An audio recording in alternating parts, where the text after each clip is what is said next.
नमस्कार, यो TV today network Sudurpashchim खबरमा स्वागत छ। म संगीता थापा। सुरु गरौं अहिलेसम्मका प्रमुख खबरबाट। सुदूरपश्चिममा कोरोना संक्रमण भयावह बन्दै आइतबार थप 75 जनामा संक्रमण पुष्टि। डोटीमा भदौ 21 गतेसम्म निषेधाज्ञा जारी। 2 महिनादेखि अवरुद्ध साफे मार्दडी सडक अझै सुचारू भएन। स्थानीयलाई समस्या। सडक खोल्न सडकवारवालासँग समन्वय गरिरहेको प्रशासनको भनाई। दार्चुलाको मालिकार्जुन गाउँपालिकाले यातायातलाई प्राथमिकता दिँदै प्रत्येक ओडा सडक सञ्जालमा जोड्ने तयारी। जोखिममा परेका बस्ती स्थानान्तरण गरिने। कैलालीको गोदावरीमा निर्माणाधीन रामायण संग्रहालयको काम ठप्प। रकम अभावका कारण निर्माण कार्य प्रभावित। सरकारले आर्थिक सहयोग गर्नुपर्ने स्थानीयको माग। र सुदूरपश्चिममा तरकारीको मूल्य अत्याधिक वृद्धि। बिचौलियाका कारण मारमा परेको उपभोक्ताको आरोप। उत्पादन घट्दा मूल्य वृद्धि भएको व्यापारीहरूको स्पष्टोक्ति। अब सुदूरपश्चिम खबर विस्तारमा। सुदूरपश्चिम प्रदेशमा आइतबार थप 75 जनामा कोरोना संक्रमण पुष्टि भएको छ। गएको 24 घण्टामा 1221 जनामा कोरोना भाइरसको संक्रमण पुष्टि भएकोमा सुदूरपश्चिमका मात्रै 75 जना रहेको स्वास्थ्य तथा जनसङ्ख्या मन्त्रालयले जनाएको छ।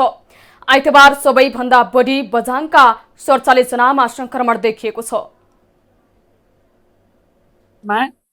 अछाममा 8, कञ्चनपुरमा 1, कैलालीमा 6, डोटीमा 11, दार्चुलामा 2 र बझाङमा 47 गरी देशभरिको जम्मा 348 जना महिला र 873 पुरुष गरी जम्मा 1221 छ। प्रदेशको डडेलधुरा अस्पतालको प्रयोगशालामा 357 नमुना परीक्षण गर्दा बझाङका 47 जनामा संक्रमण देखिएको हो। डडेलधुरा अस्पतालको प्रयोगशालामा भएको परीक्षणमा थप 49 जना र डोटी अस्पतालको प्रयोगशालामा थप 11 जनामा कोरोना पुष्टि भएको हो। संक्रमितहरूमा बझाङका 47 जना, डोटीका 11 जना, अछामका 8 जना, कैलालीका 6 जना, दार्चुलाका 2 जना र कञ्चनपुरका 1 जना रहेका छन्। यो सँगै सुदूरपश्चिममा कोरोना संक्रमितको संख्या 5878 पुगेको छ। देशभर भने आइतबार थप 1221 जनामा कोरोना पुष्टि भएको छ भने 14 जनाले ज्यान गुमाएका छन्। डोटीमा यही भदौ 14 गते आइतबार राति 12 बजेदेखि 21 गतेसम्म लागू हुने गरी निषेधाज्ञा भएको छ। जिल्लाभित्र कोरोना महामारीको प्रभाव बढ्दै गएपछि जिल्ला संकट व्यवस्थापन केन्द्रले संक्रमण रोकथाम, नियन्त्रण र उपचारमा सहजताका लागि निषेधाज्ञा जारी गरिएको हो। निषेधाज्ञाका क्रममा अत्यावश्यकीय सेवा बाहेक अन्य सेवाहरू पूर्ण रूपमा बन्द हुने प्रशासनले जारी गरेको सूचनामा उल्लेख गरिएको छ।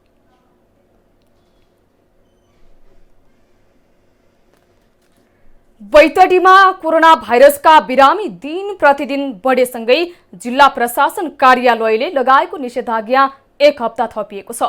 आइतबार बसेको कोरोना जोखिम नियन्त्रण जिल्ला स्तरीय समन्वय समितिको बैठकले 21 गते रातिसम्मका लागि निषेधाज्ञा थप्ने निर्णय गरेको हो।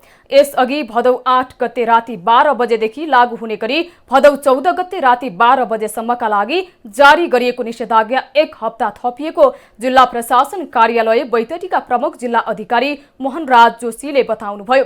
यस समयमा सबै प्रकारका व्यापार व्यवसाय बन्द, अत्यावश्यक काम बाहेक कसैले बाहिर हिडडुल गर्न नपाइने र निस्कनु परेमा अनिवार्य रूपमा मास्कको प्रयोग गरेर मात्रै निस्कन पाइनेछ भने अत्यावश्यक सामग्री ढुवानी गर्ने एम्बुलेन्स, सुरक्षा निकायले प्रयोग गर्ने सवारी साधन बाहेक जिल्ला बाहिर र भित्रका सबै प्रकारका निजी तथा सार्वजनिक सवारी साधनमा रोक लगाइने भएको छ।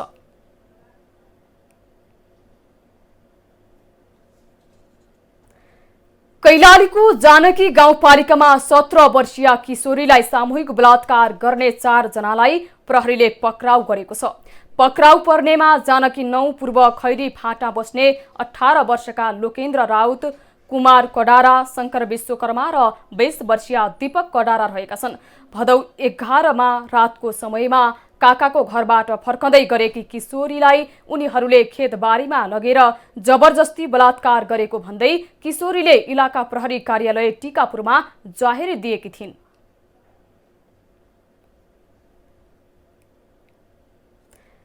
अछामको साफे बगरदेखि बाजुराको सदरमुकाम मार्तडी जोड्ने सडक पहिरोका कारण 2 महिनादेखि अवरुद्ध छ। बाजुरा, हुम्ला र मुगुका स्थानीयको मूल बाटोका रूपमा रहेको यो सडक लामो समयसम्म सुचारू हुन नसक्दा स्थानीयलाई शास्ति भएको छ। एक रिपोर्ट। विगत 2 महिनादेखि अवरुद्ध बनेको साफे मार्तडी सडक खण्ड अझै पनि पूर्ण रूपमा सुचारू हुन सकेको छैन। साफे बगरदेखि बाजुराको सदरमुकाम मार्तडी जोड्ने सडक खण्डमा एउटा फक्की पुल र एक बेली ब्रिज बगाउनुका साथै दर्जनौं ठाउँमा पहिरो गएपछि सडक लामो समयसम्म सुचारू हुन नसकेको हो। सडक सुचारू हुन नसक्दा स्थानीयलाई शास्ति भएको छ। मार्तडीबाट चिनी ल्याएको हो, घर जाँदैछौँ, पहिरोले गर्दा भारी पनि सबको बोकेरै लग्नु परेको छ। यताउता जान पनि अब ढोल पहिरा छ। सडक शिलान्यास गरिएको करिब 22 वर्षपछि सदरमुकाम मार्तडीसम्म जोडिएको पक्की सडक सञ्चालनमा आएकै वर्षदेखि अवरुद्ध हुने श्रृङ्खला चलिरहेको छ। हरेक बर्खायाममा पहिरो जाँदा जोखिमपूर्ण यात्रा हुने गरेको सवारी चालकको दुखेसो छ। अवस्था एकदमै खतरनाक छ। हामीहरू पनि ज्यान जोखिम गरेर आएका प्यासेन्जरहरूलाई बोकिराखेका छौँ। मार्तडीमा जिल्लामा चाहिँ तेल छैन। तेल कहीँ ब्ल्याक मेलीमा पनि 150 रुपियाँ, 120-30 भनिराखेका। तैपनि हामीले चाहिँ जो लागेको दर पुरानै रेट अनुसार हामी 100 रुपियाँमा बोकिराखेका छौँ। यस वर्ष पनि असार दोस्रो साताबाटै पहिरो बगेपछि सडक अवरुद्ध भएको थियो। बुढीगंगा नगरपालिका 2 अमकोट द्वारी क्षेत्र र ताप्रीसेराबाट बल्देसम्मको 1 किलोमिटर सडकको निशान नै मेटिने गरी ठूला ठूला पहिरो खसेका छन्। सडक सञ्चालनका लागि सरकारवाला निकायसँग समन्वय गरी काम भइरहेको जिल्ला प्रशासन कार्यालय बाजुराले जनाएको छ। अघिल्लो महिनाको 23 गतेदेखि अवरुद्ध रहेको साफे मार्तडी सडक खण्ड को पहिरो पन्छाउने कामका लागि सडक डिभिजन साफे बगरलाई अनुरोध गरिएको छ। विपद व्यवस्थापन समितिको पटक पटक बसेको बैठकले पनि यसरी साफे सडक डिभिजन कार्यालय साफे बगरले चाहिँ त्यहाँको पहिरो पन्छाउने र चाहिँ आवागमन हुने किसिमको चाहिँ अहिलेको लागि अब काम चलाउ व्यवस्था चाहिँ कम्तीमा गर्नु पर्यो भन्ने किसिमले निर्णय भएको थियो र त्यसै अनुरूपले काम चाहिँ गरिराखेको छ। अवरुद्ध सडक सुचारू गर्नको लागि शनिबार मात्रै सो क्षेत्रका स्थानीय, प्रदेश र केन्द्र सरकारका जनप्रतिनिधि र अन्य सरोकारवालाहरूले भर्चुअल संवाद गरेका छन्, जसमा तत्काल अस्थायी रूपमा सञ्चालन गर्ने र दीर्घकालीन समस्या समाधानका लागि भूगर्भविदहरूको टोलीले अध्ययन गरी आवश्यक सुधार गर्ने लगायतका विषयमा छलफल भएको छ। यसरी अर्बौं बजेट खर्च गरी निर्माण गरिएको सो सडक अवरुद्ध बन्दा जिल्लावासीले वर्षेनी खेप्दै आएको शास्तिप्रति सम्बन्धित निकायले बेलैमा ध्यान पुर्याउन जरुरी छ। बाजुराबाट प्रमित विकको रिपोर्ट। सुदूरपश्चिम खबरमा पालो छोटो विश्रामको।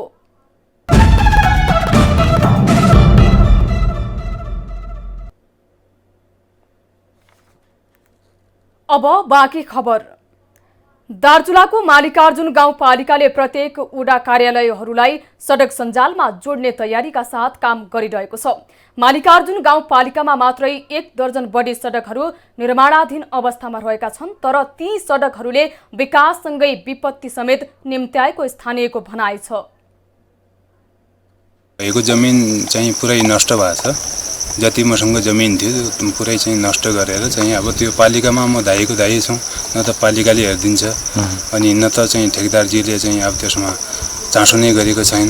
ठिक जस्तो पनि लाग्छ, पहिलेको भन्दा अलि ठिकै जस्तो छ। विकासको क्रममा केही स्थानमा समस्या देखिए पनि स्थानीयहरूकै आवश्यकताका आधारमा अन्य कामहरूलाई निरन्तरता दिइरहेको जनप्रतिनिधि बताउँछन्।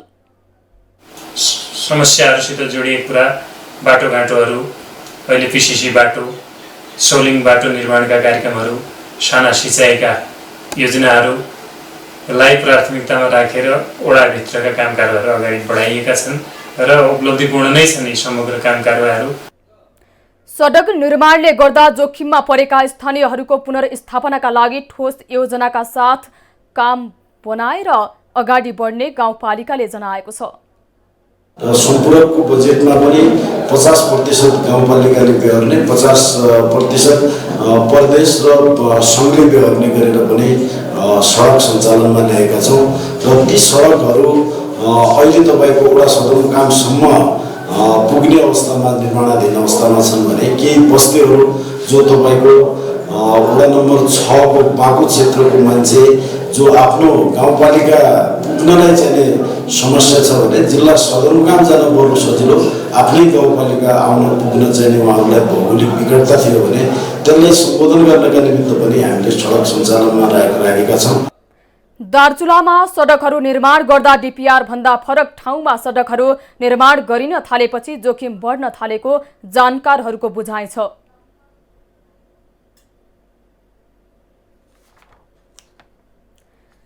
कञ्चनपुरको महाकाली नगरपालिकामा उच्च ज्वरोका कारण 6 जनाको मृत्यु भएपछि अनुसन्धानका लागि सुदूरपश्चिम प्रदेश स्वास्थ्य निर्देशनालयको टोली परिचालन भएको छ।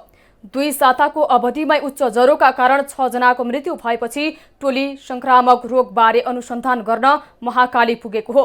महाकाली नगरपालिका पुगेको निर्देशनालयको टोलीले मृतकका आफन्त र बिरामीको रगतको नमुना संकलन गरी जाँचका लागि काठमाडौँ स्थित प्रयोगशाला पठाएको छ। उच्च ज्वरोका 3 बिरामीको दोधारा प्राथमिक स्वास्थ्य केन्द्र र 2 जनाको घरमै उपचार भइरहेको र उच्च ज्वरोसँगै मौसमी ज्वरोका बिरामीको चाप बढेको स्वास्थ्य केन्द्रका डाक्टर गगन चौधरीले बताउनुभयो।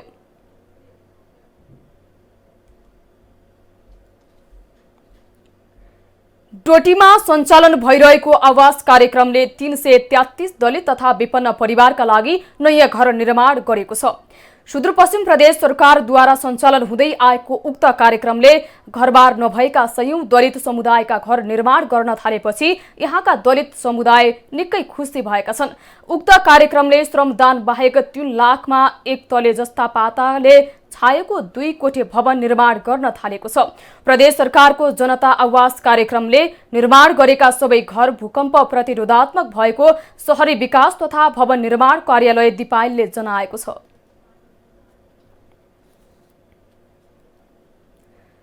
सुदूरपश्चिम प्रदेशकै प्रमुख धार्मिक स्थलको रूपमा चिनिने गोदावरी धाममा अवस्थित हनुमान मन्दिर परिसरमा निर्माण भइरहेको रामायण संग्रहालय निर्माण कार्य रकम अभावका कारण रोकिएको छ।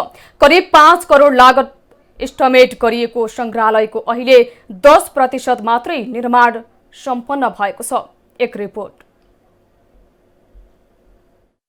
एक दिन नारद सत्यलोक पुगी गया, लोकको गरौँ हित भनी ब्रह्मा ताही थिया पर्या चरणमा खुसी गराया पनि। रामायण अर्थात् रामलीलाको पद्य रचना। यिनै रामायणमा उल्लेखित भगवान रामसँग सम्बन्धित विषयवस्तुको संरक्षण सम्वर्धनका लागि कैलालीको गोदावरीमा निर्माणाधीन नेपालकै एकमात्र संग्रहालयको निर्माण कार्य रकम अभावले प्रभावित भएको छ। संग्रहालय निर्माणका लागि प्रदेश सरकार र स्थानीय सरकारसँगको पहलमा विनियोजित रकम अपुग हुँदा निर्माण कार्य रोकिएको हनुमान मन्दिर व्यवस्थापन समितिले जनाएको छ। प्रदेश सरकार गाउँपालिका सबैमा चाहिँ हामीले चाहिँ यसको चाहिँ डिपिआर तयार पारेर हामीले सबै ठाउँमा चाहिँ नियोजन गरेका थियौँ, जसमध्ये नगरपालिकाबाट हालसम्म 19 लाख रुपियाँको मात्रै बजेट विनियोजन भएर त्यसबाट हामीले सुरु गरेका हो। गत साल प्रदेश पर्यटन वन तथा पर्यटन मन्त्रालयबाट हामीलाई 28 लाख रुपियाँ प्राप्त भएर अनि त्यस हिसाबमा हाम्रो अलिकति जब उठ्यो। यो अनुसार चाहिँ अहिलेसम्म हाम्रो चाहिँ काम अब स्थगित भयो। बजेटको अभावले गर्ने खेरमा अहिले काम चाहिँ हाम्रो चाहिँ स्थगित छ। संग्रहालय निर्माणका लागि करिब 5 करोडको लागत एस्टिमेट तयार गरिएको छ।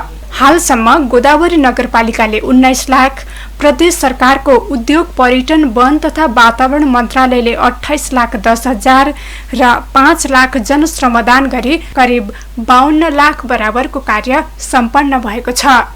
यसलाई पूर्णता दिन सरकारले आवश्यक सहयोग गर्नुपर्ने स्थानीयको माग छ। यो जुन हुन गइरहेको छ यो चाहिँ भएर सम्पन्न भइदिएदेखि यो सबैको लागि राम्रो हुने थियो होला। देखावटमा पर्यटकहरूलाई पनि यसो घुम्ने ठाउँ, हेर्ने ठाउँ, 2-4 घण्टा अल्मलिने ठाउँ हुन्थ्यो होला। गोदावरी क्षेत्र मात्र नभई सुदूरपश्चिम प्रदेशलाई समृद्ध बनाउन धार्मिक पर्यटन विकासको महत्त्वपूर्ण भूमिका रहने हुँदा ती क्षेत्रहरूको प्रचार प्रसार गर्ने तथा अन्य संरक्षण सम्वर्धनका योजना रहेको प्रदेशको उद्योग, पर्यटन, वन तथा वातावरण मन्त्रालयले जनाएको छ।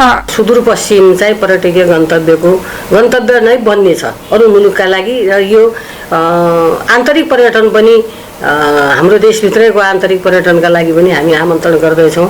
अहिले अब यो रोगले धेरैभन्दा पछाडि जाला, अब धेरै कमी हुँदै पनि आएको छ र रोगसँगै लडेर सँगसँगै पनि हाम्रा क्रियाकलापहरूलाई अगाडि बढाउने गरी आन्तरिक पर्यटनलाई हामी जोड दिने योजना बनाइरहेका छौँ। करिब 63 फिट अग्लो रामायण संग्रहालयको 2074 रामनवमीका दिन शिलान्यास गरिएको थियो।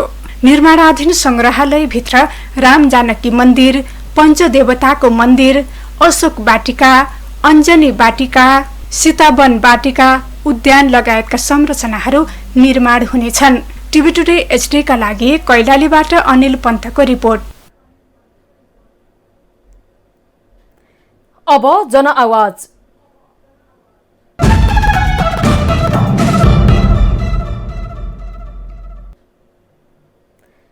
सुदूरपश्चिममा कोरोना संक्रमितको संख्या दिन प्रतिदिन बढ्दै जान थालेपछि आधाभन्दा बढी जिल्लाहरूमा पूर्ण तथा आंशिक निषेधाज्ञा जारी गरिएको छ। तर पनि नयाँ संक्रमित भेटिने दर अझै कम हुन सकेको छैन। अब यस्तो अवस्थामा कोरोनाको जोखिम न्यूनीकरण तथा रोकथामका लागि के निषेधाज्ञा नै अचूक उपाय हो त भनेर हामीले केही सुदूरपश्चिम क्षेत्रका चिकित्सकहरूलाई सोधेका छौं। मेरो व्यक्तिगत धारणा हुँदाखेरि यो निषेधाज्ञा लम्ब्याएकोमा सरकारको राम्रै जस्तो लाग्छ मलाई। यो गर्नै पर्ने हो, तर यो सँगसँगै जनता पनि सचेत हुनु पर्यो। अब सरकारले परीक्षण बढाउँदैमा रोग नियन्त्रण चाहिँ हुने होइन, रोग पहिचान चाहिँ हुन्छ, तर रोगबाट बच्नको लागि त मान्छे आफै सचेत हुनु पर्यो नि। सरकारले जे भनेको छ, मास्क लगाउनु पर्यो, दूरी बनाउनु पर्यो, भिडभाड नगर्नु पर्यो, घरमा बसौँ भनेपछि घरमा बसिदिनु पर्यो, अत्यावश्यक काम बाहेक बाहिर निक्लिनु भएन। त्यही हो मेरो भनाइ त। निषेधाज्ञा गरेको छ सरकारले, यो राम्रै एउटा कदम भयो। निषेधाज्ञाले मात्र त सबै कुरा कोरोना नियन्त्रण हुन्छ भन्ने त भएन होइन, तर कोरोनाको जुन बढ्ने दर हो, त्यो जुन फैलिने दर हो, त्यसलाई केही रूपमा गरे तापनि कोरोना नियन्त्रणको सबै मापदण्ड चाहिँ के अरे निषेधाज्ञा हो जस्तो मलाई लाग्दैन। त्यसको साथसाथै यो यसको दायरा, जाँचको दायरा बढाउने होइन, कम्युनिटी लेभलमा यसको स्क्रिनिङ गर्ने होइन, यसको एवेरनेस बढाउने कुराहरू गऱ्यो भने चाहिँ अझ फाइदा होला जस्तो लाग्छ। कोरोना अहिले जुन विश्वव्यापी महामारीको रूपमा देखिएको छ, त्यसको अब उपाय निषेधाज्ञा मात्रै होइन। अब निषेधाज्ञा गरेर त दैनिक जीवनमा दैनिक जीवन कष्टकर भइरहेको छ। दैनिक जीवनमा जालाजारी गरेर बस्ने मान्छेहरूलाई पनि गाह्रो भइरहेको छ। बिजनेसहरू पनि अब धेरैको नराम्रो भइरहेको छ। निषेधाज्ञा गरेर मात्रै यसमा फाइदा चाहिँ छैन। सामाजिक दूरी कायम गर्नेको एउटा उपाय छँदैछ, तर निषेधाज्ञा गर्नु चाहिँ राम्रो होइन जस्तो लाग्छ। मलाई के लाग्छ भन्दाखेरि चाहिँ एउटा लकडाउन मात्रै अबको टाइममा चाहिँ हाम्रो लकडाउन मात्रै एउटा समाधान चाहिँ पक्कै पनि होइन। हामी चाहिँ विकल्पहरू खोज्न जरुरी छ। हाम्रो जस्तो गरिब मुलुकले 6 महिनाभन्दा बढी हाम्रो अहिले लगभग निषेधाज्ञा लकडाउन खुल्दा अहिले कहिले खुल्छ बन्द हुन्छ गर्ने यस्तो लामो टाइम बितिसकेको अवस्था छ। अब यस्तो गरिब कन्ट्रीले यति लामो धान्न सक्ने, कति मान्छे गरिबीले मर्ने अवस्था छ कि भन्ने यो पनि हामीले एकतर्फ सोच्नु चाहिँ हामीले जरुरी नै छ। र योभन्दा अझै के छ भन्दाखेरि हामीले जनस्वास्थ्यका मापदण्डहरूलाई राम्ररी फलो गर्ने हो भनेपछि त्यसले पनि के नियन्त्रण हुन्छ कि जस्तो लाग्छ होइन। कन्ट्याक्ट ट्रेसिङ अझै त्यति प्रभावकारी हुन सकेन। सुदूरपश्चिम एरिया पुरै क्षेत्रलाई 2 ठाउँमा मात्रै हामीले ल्याबले धान्न सकिरहेको छ होइन। जस्तै टेस्टको दायरा कम छ, कन्ट्याक्ट ट्रेसिङ कम भइरहेछ। त्यसमा पनि समुदायसम्म गर्ने भने त्यो अझै टाढाकै कुरा छ, हामी अझै गर्न सकिरहेको छैनौँ। सुदूरपश्चिम खबरमा फेरि छोटो विश्राम।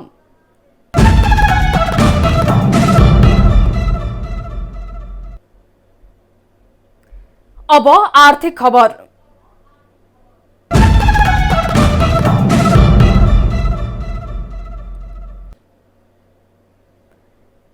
सुदूरपश्चिमका विभिन्न बजारहरूमा तरकारीको मूल्य अत्याधिक वृद्धि भएको छ।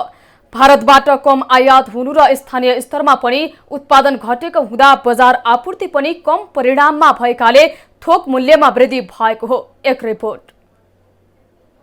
सुदूरपश्चिमको राजधानीको प्रमुख तरकारी बजारको रूपमा रहेको अत्तरिया कृषि उपज थोक बजारमा नै अत्यधिक मात्रामा तरकारीको मूल्य बढाइएको छ। भारतबाट आयात हुने तरकारीको भारतबाटै मूल्य बढेको र नेपालको तरकारीको उत्पादन कम हुँदा तरकारीको बजार मूल्य बढेको फलफुल तथा तरकारी व्यवसायी संघले जनाएको छ। उत्पादनमा कमी भएको अवस्था हो, इन्डियाबाट माल नआएको अवस्था र यहाँ परिपूर्ति नभएको अवस्था हो। नेपालमा प्रथम पटक गरिएको लकडाउनका कारण तरकारी खेतीमा क्षति पुग्दा किसानहरूले तरकारी उत्पादन गर्न छोडेपछि उत्पादनमा कमी भई किसानले नै मूल्य बढाएकाले त्यसको असर बजारमा परेको तरकारी व्यापारीको भनाइ छ। तरकारीको रेटमा भन्नुपर्दा पहिलाको भन्दा अहिलेको 2 गुणा नै वृद्धि भएको छ। पोहोर सालको रेट भन्दा अहिलेको रेटमा चाहिँ 2 गुणा नै वृद्धि भएको छ।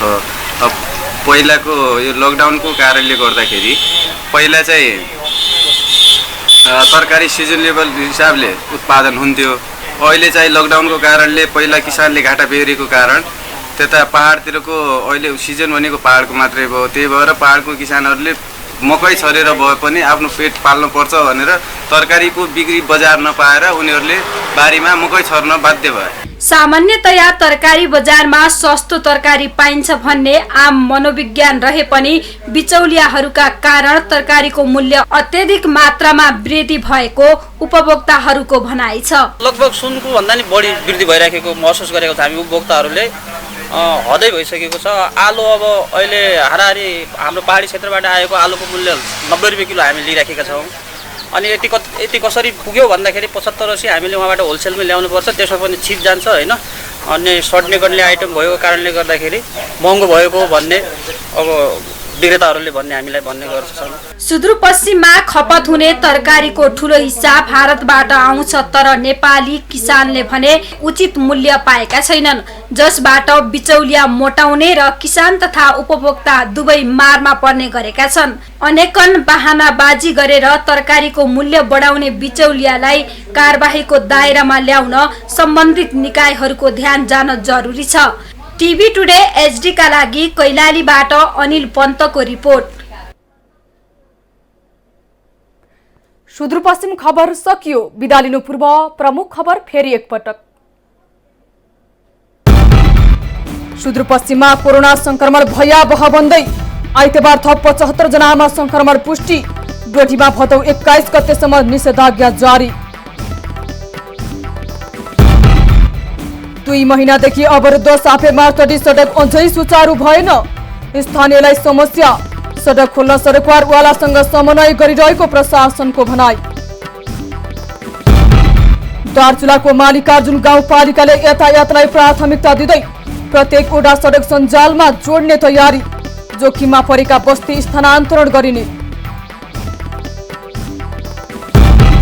कैलालीको गोदावरीमा निर्माणाधीन रामायण संग्रहालयको काम ठप्प। रकम अभावका कारण निर्माण कार्य प्रभावित। सरकारले आर्थिक सहयोग गर्नुपर्ने स्थानीयको माग।